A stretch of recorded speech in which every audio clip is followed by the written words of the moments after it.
मजलिस का जलसा रोकने के लिए 25 लाख पार्टी फंड देता हूं। अरे याद रखो मेरे दोस्तों, जो पार्टी इस तरह का काम कर रही है, क्या नाम है जी उसका?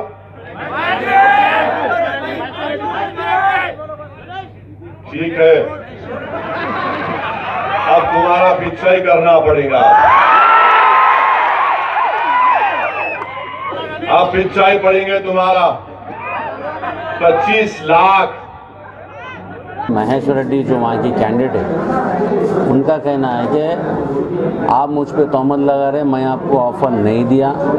अगर से ये साबित होता है, अगर से मैं दिया तो मैं पॉलिटिक्स छोड़ देता हूँ। आपको कौन दिया ऑफर, क्या नहीं दिया, हमको तो नहीं मालूम, आप इसको मंजर-ए-आम पर लाइए।